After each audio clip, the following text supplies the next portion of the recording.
લવિંગના આ એક ઉપાયથી પતિની કિસ્મત ખુલી જશે। નમસ્કાર મિત્રો, સ્વાગત છે તમારું અમારી YouTube ચેનલમાં। મિત્રો, આજનો આ ઉપાય ઘરની મહિલાઓ માટે છે।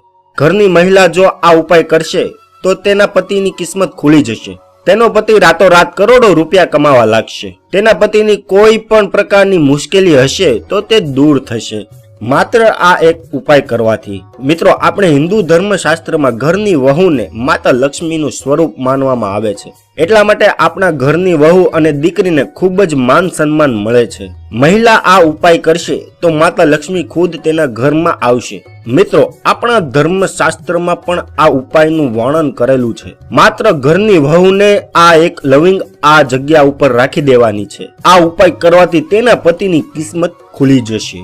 તેના ઘરમાં ધન ધાન્યની કમી નહીં રહે। મિત્રો, ઉપાય ચાલુ કરતા પહેલા તમે જો હજુ સુધી અમારી ચેનલને સબસ્ક્રાઇબ નથી કરી તો ચેનલને સબસ્ક્રાઇબ કરી દો, આ વિડીયોને લાઈક કરી દો અને તમારા મિત્રો સાથે શેર કરવાનું ભૂલતા નહીં। તો ચાલો શરૂ કરીએ આજનું આ મહત્વપૂર્ણ ઉપાય। મિત્રો, ગુરુવારના દિવસે વહેલી સવારે ઉઠીને ઠંડા પાણીએ તમારે સ્નાન કરવાનું છે। નહાના પાણીમાં તમારે 2 તુલસીના પાન નાખવાના છે અને તે પાણીએ તમારે સ્નાન કરી લેવાનું છે। આનાથી તમારા શરીરમાં કોઈ પણ જાતની નેગેટિવ એનર્જી હશે, નકારાત્મક ઉર્જા હશે તો તે દૂર થઈ જશે અને તમારું શરીર એકદમ શુદ્ધ થઈ જશે। પછી તમારે સૂર્યદેવને જળ ચડાવવાનું છે। જળ ચડાવીને માતા તુલસીને જળ ચડાવવાનું છે। પછી તમારે રાબેતા મુજબ તમારા પૂજા સ્થાન પર આવી જવાનું છે અને પૂજા અર્ચના કરવાની છે। પછી તમારે એક ગાયના ઘીનો દીવો કરવાનો છે, 2 લવિંગ લેવાની છે, એક લાલ કપડું લેવાનું છે, લાલ કપડા ઉપર 2 લવિંગ રાખી દેવાની છે અને માં લક્ષ્મીની મૂર્તિને તમારે ગંગા જળથી અભિષેક કરવાની છે। પછી તમારે 2 લવિંગ હાથમાં લઈને જમણા હાથમાં લઈને હાથ બંધ કરીને તમારે ઓમ મહાલક્ષ્મીયાય નમઃ આ મંત્રનો 108 વખત જાપ કરવાનો છે। માં લક્ષ્મીની પૂજા આરાધના કરવાની છે। તમારે તમારી મનોકામના માગવાની છે, ધૂપ બત્તી સળગાવવાની છે। આવું કરીને તમારે આજના દિવસે ઉપવાસ રાખવાનો છે। ખાસ ધ્યાન રાખવું કે મહિલા માસિક ધર્મમાં ન હોય અને આ ઉપાય તમે કરો છો એ તમારા પતિને ખબર ન પડવી જોઈએ। તમારે ચૂપચાપ આ ઉપાય કરવાનો છે। પછી 2 લવિંગ હતી તેને માતા લક્ષ્મીના માથા પર 7 વખત ફેરવી દેવાની છે અને 1 લવિંગ છે તે તમારે તમારા મીઠાના ડબ્બામાં નાખી દેવાની છે।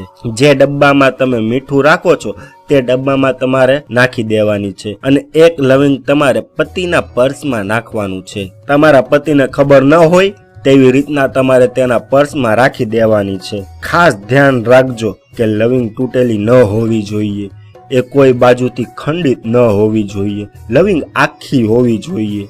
મિત્રો, આપણા હિન્દુ ધર્મશાસ્ત્રમાં લવિંગને ખૂબ જ મહત્વ દેવામાં આવ્યું છે। આપણા હિન્દુ ધર્મશાસ્ત્રમાં પૂજા કે કોઈ વિધિ લવિંગ વગર પૂરી નથી થતી। પૂજા અને વિધિમાં લવિંગની જરૂર પડે જ છે।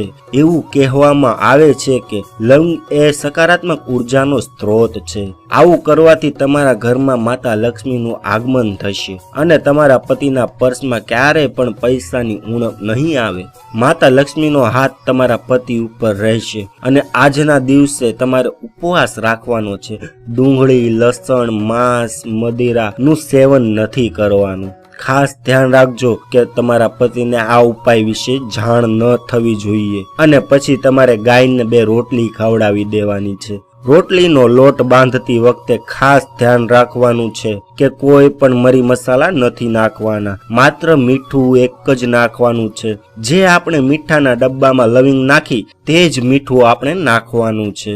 2 રોટલી તમારે ગાયને ખવડાવી દેવાની છે, કૂતરાને 2 રોટલી ખવડાવી દેવાની છે અને ગાય માતા પાસે મનોકામના માગવાની છે, તમારા જીવનમાં સુખ અને સમૃદ્ધિ આવે તેવી। મિત્રો, આપણા હિન્દુ ધર્મશાસ્ત્રમાં એવું કહેવામાં આવ્યું છે કે ગાય માતામાં 33 કોટી દેવી દેવતાઓ વસેલા છે અને આપણે ગાય માતાને ભોજન કરાવીએ એટલે એવું સમજવું કે 33 કોટી દેવી દેવતાઓને આપણે ભોજન કરાવ્યું। ગાય માતાના આશીર્વાદ આપણને પ્રાપ્ત થાય એટલે આપણે એવું સમજવાનું કે 33 કોટી દેવી દેવતાઓના આશીર્વાદ આપણને પ્રાપ્ત થયા। મિત્રો, આ હતો આજનો આપણો ઉપાય। જો તમને ઉપાય પસંદ આવ્યો હોય તો આ વિડીયોને લાઈક કરી દો, અમારી ચેનલને સબસ્ક્રાઇબ કરી દો અને તમારા મિત્રો સાથે શેર કરવાનું ભૂલતા નહીં.